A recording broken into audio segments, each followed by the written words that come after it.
Pesachim Daf Samachay, another incredible email from Dr. Yonason Fisgos from Lakewood, who says the Daf changed his life in two areas. First of all, he says he's trying to make an aliyah in his life, and he drives every day from Lakewood to Atlantic City to the hospital at 5:30 a.m. and he listens to the shir. He's accepted upon himself to be makbid on Yashan and to get rid of all social media and anything on his phone. He was concerned how would he get rid of his WhatsApp. He receives every single week the R Kaz newsletter, and he really likes it a lot. And we told him you could get it in the email, you could get it on the app. Thank you so much for making the daf a pleasure. With Hashem's help, I hope to celebrate with you in 6 more years the seam of all of Shas. May continue to inspire thousands. With much gratitude. Yonis and Fizgas, thank you. Beautiful. As we learned, there were 3 groups in the Beis Hamikdash who were makriv the Korban Pesach. The third group, the Gemara tells us, is called Kas Atzlanis, the lazy group. Although the Torah tells us you need 3 groups, but you shouldn't be part of that group. You should try to be part of the earlier group. Just like the world needs people to work on hides, and the world needs people to sell perfume, it's better to be from the perfume sellers. The world needs Zacharim and Nekevas. Ashri Misha Banav Zacharim and not Nekevas.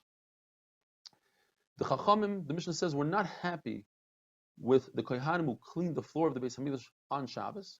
Who are these Chachamim? Reb Eliezer. Reb Eliezer holds that sweeping and sprinkling water on the floor on Shabbos is an Issa D'Oraisa. According to Chachamim, it's only Issa D'Rabbanan. According to Reb Eliezer, it's Ashvuya Gumais, filling in the holes. Reb Eliezer holds that milking an animal is Mefarek, and to curdle the milk is a boirer, to make cheese is baina, you're building, and these are all, if you do it in the size of a gerigeres, a dried fig. When it comes to sweeping the floor and sprinkling water, that's mashva gumais. Roy the chalois, take out the honeycombs with the honey. That's like toilish. If you do it by mistake on Shabbos, you're chayav achatos. If you do it on purpose, b'meizet on Yontif, you're chayav malchus. According to Chachamim, those are isurim midrabanan. Rav Ashi says that our Mishnah could be talking about, even according to Rabbanan that say that sweeping and cleaning the floor is only midrabanan. You're only allowed to do the Rabbanans in the Beis Hamikdash when it's necessary. But it's not necessary to clean the floor on Shabbos. You can wait until after Shabbos. Rabbi Yehuda in the Mishnah said that at the end of the day, the Kohanim would take 1 cup of blood from the floor and put it on the Mizbeach. Rabbi Yehuda held that it's possible that within doing 1.2 million korbanos, one of them, there was a proper Kabbalah, they received the blood, but it fell on the floor. So take 1, and in all the blood, there's mixed part of somebody's blood, and that person is not Yaitza unless you put it on the Mizbeach, you put it on the Mizbeach for him. Rabbi Yehuda holds that the dam atamtzis, which is the blood that comes, first there's dam shanashamat luyaba, the first incision, the blood that comes out of the animal, that's the blood that kills the animal, that's the blood that gives a kapara on the Mizbeach. Although most of the blood that comes out afterwards is not good for kapara, and l'chayra should be mevatel the small amount of blood of dam and neshama b'roiv, Rabbi Yehuda says no, it's not mevatel b'roiv because min b'minoi loy batel. Since it's the same min, blood and blood is not mevatel each other, so therefore you could take the blood from the floor and you yaitza. According to Rabbi Yehuda, the reason why they plugged up the floor of the Azara doesn't make sense. Just let all the blood flow out. There shouldn't be a mess. The reason why they did it, to accomplish that 1 cup full of blood that's going to be mighty anybody that didn't have a proper zrika. But according to Chachamim, that's not the reason. The reason is because there's so much blood. The blood was all the way to the knees because of the chavivas hamitzvah, the beauty of the mitzvah, the Klal Yisrael, the Kohanim, the Israelim. Everybody wanted to be within the blood of the Korban Pesach. But there's a problem.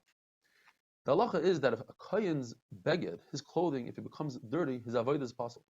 So obviously, his clothing did not become possible. His clothing goes all the way down to his ankle. And to lift it up is also not possible because that would be usher. It has to fit him perfectly to the floor. Says the Gemara, when did they go in the blood? When they were carrying the wood onto the Mizbeach. That's not a real avodah. But the rest of the avodas, carrying the blood, and they murim, all that was done on top of itztabos, raised platforms on the Beis Hamikdash floor. The Gemara finally tells us the last part of the parak. After they took off the skin of the Korban Pesach, people had to go home and roast the Korban Pesach. They would take the Korban Pesach, put it in the skin as a bag, and throw it on their back. According to Rav Elish, they put it on their back like Arabs, across their shoulders, and that's how they carried the Korban Pesach home. Hadrun aloch tamid nishchat, hadrun aloch tamid nishchat, hadrun aloch tamid nishchat. And now, Perek Elu Dvarim, These are the things and the malachas that when it comes to Korban Pesach, you could push off Shabbos, and some things you cannot push off Shabbos. Shchita, the shchita of the Korban Pesach pushes Shabbos. The zrika pushes off Shabbos.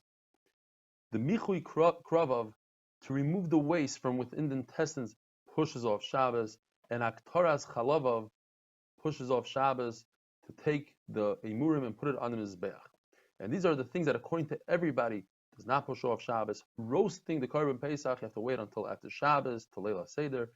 The hadachas kravav, to wash the intestines out, you must wait until after Shabbos. But this is machlokes regarding the following three things: carrying the animal, bringing the animal to the Beis Hamikdash, to bring an animal from outside the tchum, and cutting off the wart of an animal, because with a wart it's a mum, without a wart you can put it on the mizbeach. According to Rabbi Yeshua and Rabbi Akiva, it's asur. You could do these malachas before Shabbos. According to Rabbi Lezer, it's mutter.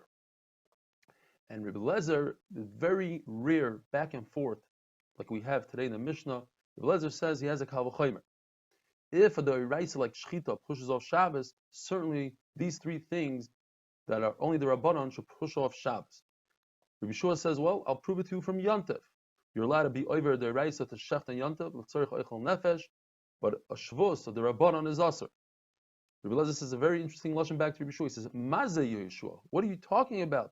The Korban Pesach, which I'm talking about, is a chiyuv d'oraisa, and you're talking about just eating stam to eat. That's different. Rishos says Rabbi Akiva, I'll prove it to you from the mechatas, from the sprinkling of the para aduma water on somebody who's a tmei mace. It's a iser d'Rabbanan to be misakin gaver, to fix a person, so to speak. Yet it's asur on Shabbos. Says Rabbi Lezer, who says it's asur on Shabbos? That gufa, that kal v'chomer should teach me that it's mutter on Shabbos. If shchita, which is a issa d'oraisa, gets pushed off by Shabbos, you can do it on Shabbos. Certainly hazah. Says Rabbi Akiva, well, maybe say the opposite. Say, since hazah is asur, so shchita is asur. Says Rabbi Lezer, what do you mean? It's a mefurish pasuk in the Torah b'may adai, that you shech the Korban Pesach on any day that the Pesach comes. If it comes on Shabbos, if every Pesach falls out on Shabbos, you shech the Korban. The Gemara is going to tell us that Rabbi Akiva knew this. He was just trying to hit nicely to Rabbi Lezer that he forgot a halacha.